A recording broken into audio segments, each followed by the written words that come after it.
Welcome everyone to another edition of an OTRS Central Q&A. The subject for this Q&A is hashtag YWC.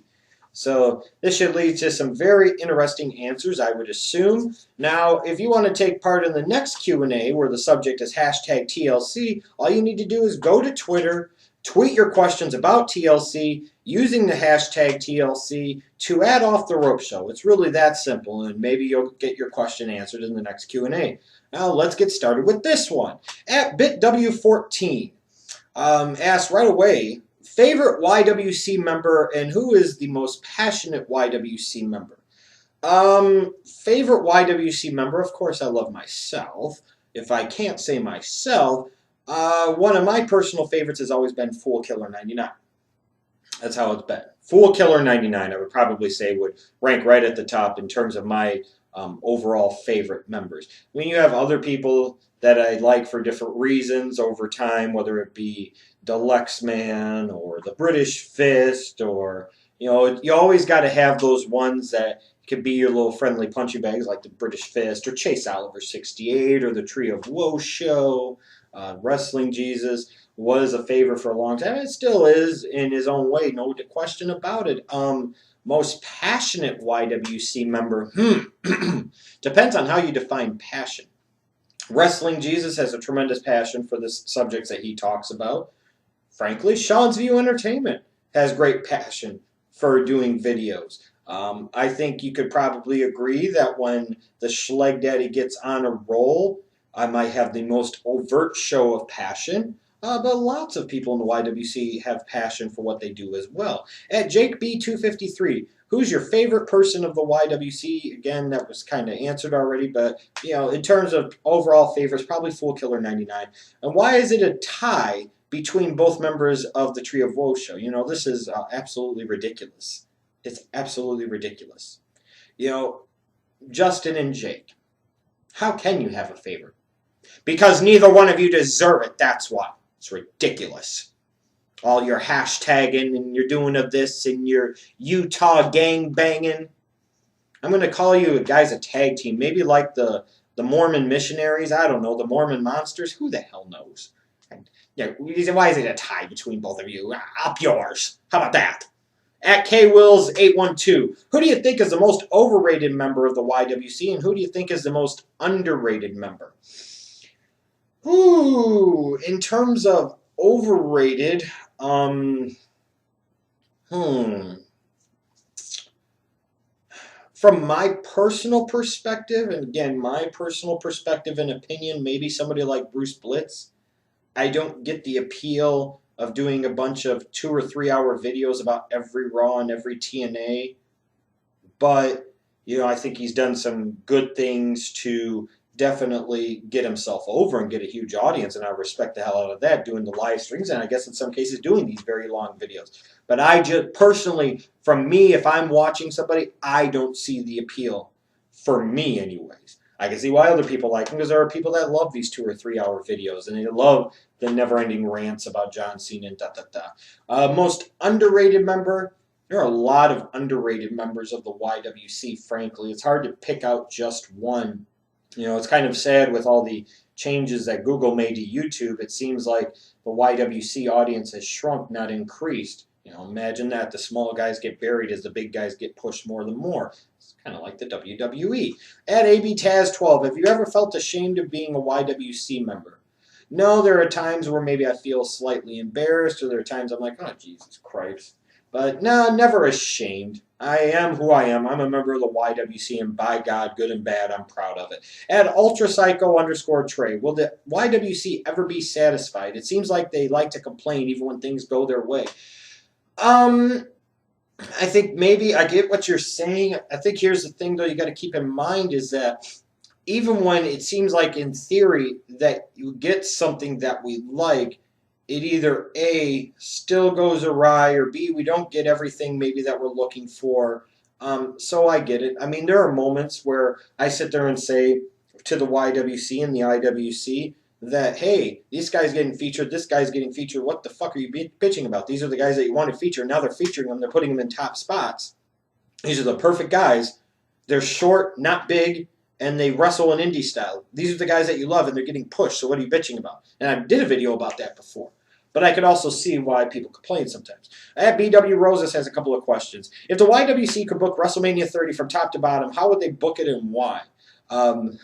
CM Punk versus Daniel Bryan for the undisputed WWE Championship would be the main event. They would have Chris Hero versus Claudio Castagnoli. They'd have Dean Ambrose versus Seth Rollins.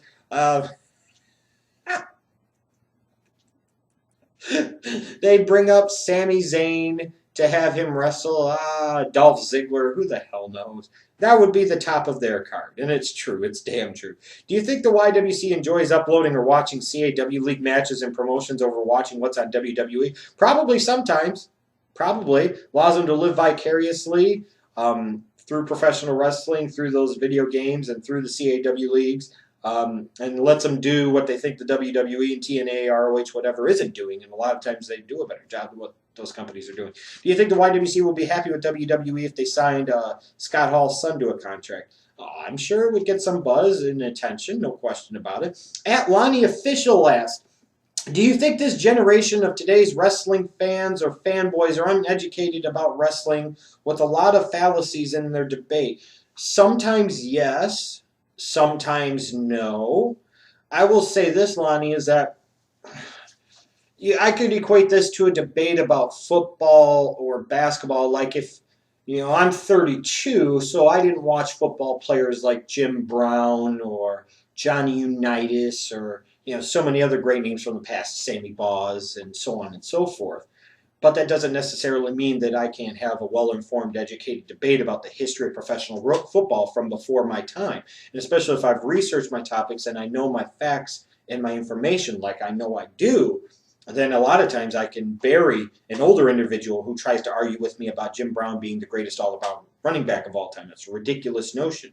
He wasn't the greatest pass receiver, and he was a horrible run blocker and a horrible pass protector. I mean, he turned his shoulder in to block somebody, whereas Walter Payton would obliterate people as a blocker, both in blitz protection and blocking for Matt Suey or Calvin Thomas. He was a phenomenal pass-catching running back, one of the greatest of all time to do that when you factor in his running skills. I mean, so if somebody from the old school wants to debate me Jim Brown and I take Walter Payton, I guarantee I'll beat him with the Walter Payton argument every time.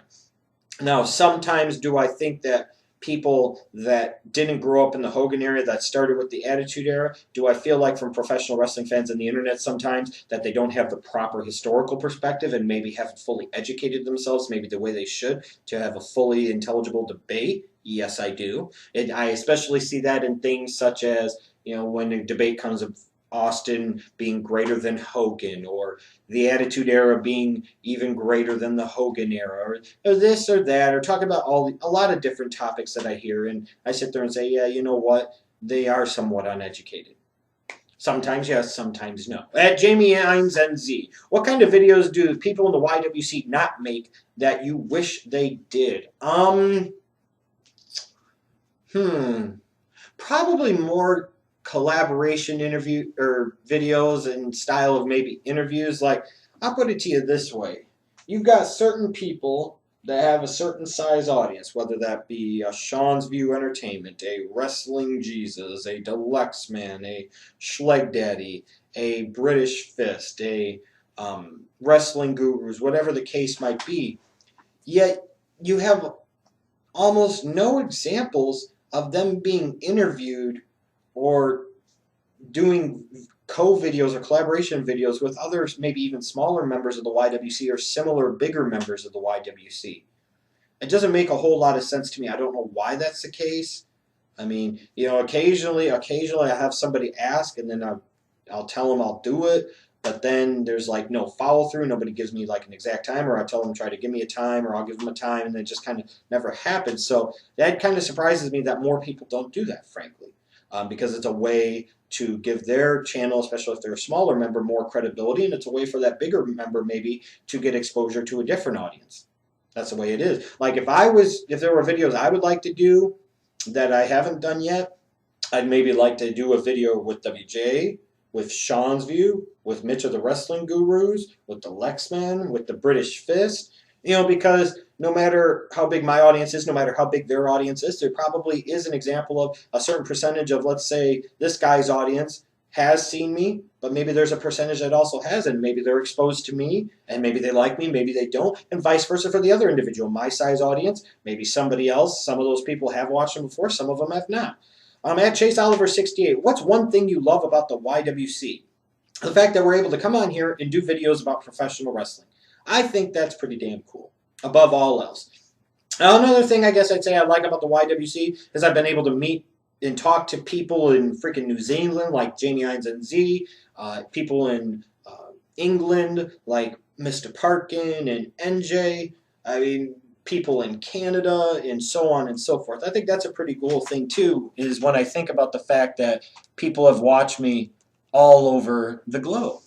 That's pretty cool too. At Anything Goes Show WWE, do you think the drastic changes to YouTube have contributed to the decline in the YWC? Yes, I do. I think it's hurt a lot of the smaller channels because now they get buried because everything is all about emphasizing and focusing and pushing on the bigger channels, and maybe some smaller channels don't necessarily want to join a big partner network. I think some of the format changes and some of the way things have done, it definitely hurt the smaller channels, which, pretty much every YWC channel, even the bigger YWC channels, are still small potatoes in the grand scheme of things, have been hurt by it. Favorite OTRS video ever? My personal favorite probably would still be the WrestleMania 27 preview. No longer exists, but, that was my favorite, I think, of all time. Maybe the Snipe Hunt. That was another personal favorite. At XX Scorpion 18X, do you watch any other YWC members? And can you subscribe to my channel? And do you have a Facebook? Facebook link for the show is in the description box below, in case you don't know. I'll subscribe to your channel, but you have to inbox me the link to your channel. Do I watch any other YWC members? Yes. I still occasionally will watch some WJ. I will occasionally watch some Sean's View Entertainment, believe it or not. I will watch Fool Killer almost religiously. I will watch the Lexmen sometimes. I will watch the British Fist occasionally. I will watch Chase Oliver and Justin and Jake of the Trio Woe Show, but only occasionally. Every once in a while, maybe the Wrestling Gurus as well. Anthony Ward's another one, for personal reasons, I'll choose to watch him all the time. I'll always support him. Somebody you guys should check out too. At Straight Edge 316, is there one match or wrestler that you could think of that you thought sucked but the YWC loved? Jerry Lynn. A lot of internet fans love Jerry Lynn. Very, very one-dimensional. I don't even think his matches are necessarily always that great. I never got the love for that guy. Just throwing it out there. Never, ever, ever got all the love for that guy. In today's wrestling, probably Dolph Ziggler. It's just the way it is. Mr. Nice Hangover 1, do you think the YWC underrates wrestlers like Mankind, Rick Rude, Mr. Perfect, William Regal, and Mr. Bob Backlund, and etc.? No, I don't. I mean, most of the internet is very, very kind to Mankind and Rick Rude and Mr. Perfect and William Regal and Mr. Bob Backlund. If anything, with some of those names in particular, it's maybe the WWE that underrates them and diminishes their legacy some. I don't think the YWC does. Do you think the YWC can book a better WWE TNA show than the Real Creative Team? No. And that's not necessarily because the YWC members wouldn't have better creative ideas and wouldn't have a better understanding of what certain types of wrestling fans want, because I think they would. I take my chances with a wrestling fan booking a wrestling show as opposed to a soap opera writer or Hollywood TV writer. However, the problem is that if Triple H and Vince are still overseeing creative, you got to get your shit through them, and if they don't like it, nothing's ever going to change. It's just the way it is. If I booked WWE, who would I push? I did a video about that a little while back, talking about some of the guys that I would push based off of age, based off of talent, and based off of everything else. At Blue Goblin 01, do you think some of the YWC would bitch if Punk or Bryan were IC or US champions? To a degree, yes, but they would also maybe try and take the positive spin. They'd be like, well, now that CM Punk is the IC champion and Daniel Bryan is the US champion, these belts have far more worth than the WWE or World Heavyweight Championship, and now they could have a unification match for those two belts at WrestleMania, and the mid-card belts will matter again because they're the two greatest motherfucking wrestlers in the world. But seriously, they bitch about it, but they would also try and take the positive spin, I do believe, of saying, hey, you got CM Punk as your IC champion. You got Daniel Bryan as your US champion. You know those guys are going to be featured every week. You know those guys are actually going to be in feuds every week. You know those belts are going to matter more. So, positive and negative. Are there any opinions from the YWC at all that you agree with? Yeah, sure. Lots of them. Don't think I have to narrow down any specific one. I think a commonly held belief in the YWC is that the writing in the WWE sucks today. I think everybody can agree with that. Exactly how much blame do you give the YWC for the shape of the wrestling business now? None. And the reason I say that is they're not the ones actually wrestling. They're not the ones actually writing and producing the shows. They're not the ones making the decisions of who to push, where to push, how to push, when to push, why to push. I'm not going to give the YWC any blame. Just sit there and blame fans for your problems if you're a wrestling company just shows how stupid you really are. And just shows how bad your business really is because of you. At CandyLake21, who's your favorite people in the YWC? I've already kind of talked about that. If you could do a one-on-one interview with anyone in the YWC, who would it be? If I could do a one-on-one interview with anybody in the YWC... I don't know. I mentioned some of the people that I'd like to do videos with. I don't know if there's one that would stand out above the rest. At the Den Sidron, how did the YWC become the biggest conformist, with the majority liking all the internet darlings like Punk and Bryan and Ziggler and Cesaro and so on and so forth? Great question. Great question. I think what happened in part was that over time, as the writing and creative processes of the WWE in particular became so bad, a lot of fans started to focus on what was easy to focus on, which is hard to deny, was when somebody could wrestle a certain type of style. And frankly, a lot of fans from the past that really don't remember ECW, didn't really experience ECW, but think they did, think they remember ECW. They think that that style translates to certain types of guys, and these are the type of guys they like. They always have that underdog type of mentality because of they feel that the independent wrestlers don't get the shot that they deserve, and sometimes that's true. That is an interesting question, though, why everybody came such big conformist on certain individuals, why it's almost unanimous. You know, at Piznick64, who would you consider to be in the YWC Breakfast Club? I think it's UWJ, Sean's View, British Fist, and Delexman. Well, Piznick, let me answer your question like this. I was doing a separate club at one point in time, but I pulled the rug on it because, frankly, I felt like after Smokey passed away, it was time to do something different, and I didn't really want to do that anymore. If you said there was a YWC Breakfast Club, one of the key things to remember is that it has to contain 4 or 5 members that only work with each other and only put each other over and ultimately themselves over first and foremost, and do their best they can to bury everybody else. Or if they do bring somebody up, it's only bringing them up enough to knock them right back down and make themselves look better. I don't know if the YWC really has a Breakfast Club because nothing really falls into those parameters that the real life Breakfast Club has. And Javier Artabo, which member of the YWC made you pissed off the most? A lot of people are going to assume that I would say Wrestling Jesus, and that is the furthest thing from the truth. You could say the person that hacked the old OTRS channel, maybe. That would be close to the top, but I don't even think that's the case. Sometimes, frankly, the person in the YWC that pisses me off the most is myself. Might be a very egotistical thing to say. Of course you piss yourself off the most, you arrogant fuck. Well, yeah, probably. But, you know, sometimes, because I look at certain things and I'm like, man, I need to take more pride in what I do. I need to make better videos than what I do. Or, man, I can't believe that shit I said. I could have drove my point home so much more effectively if I had done this and da-da-da. Or I feel like at times I've gotten stuck in a rut in the past and I got away from doing what I do and being what I be.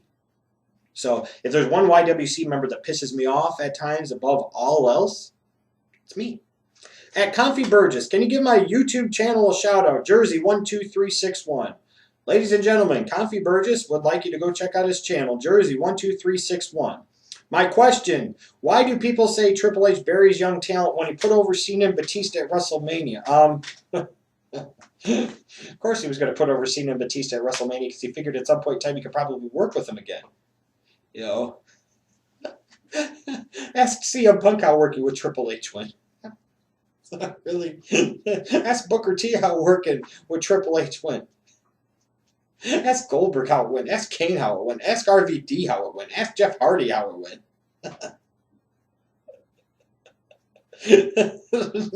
Why did they say that? Why wouldn't they say that, man? Come on, man!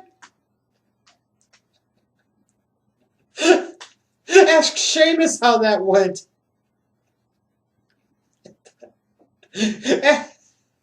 Ask Randy Orton how that went at WrestleMania 25.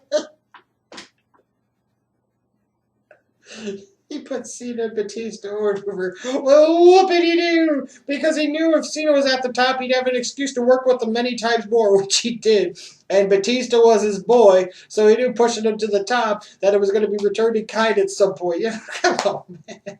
Thanks for the humor. Again, remember the subject for the next Q&A video is hashtag TLC. To go to Twitter now, tweet to @OffTheRope Show your hashtag TLC questions. Thanks for all your questions for this hashtag YWC Q&A. I wonder if I stirred up any hornet's nest or shitstorms with this one. I shouldn't have. I think I honestly answered these questions the best way I could. Didn't intend to piss anybody off, but if somebody gets pissed off, that's their problem to deal with, not mine.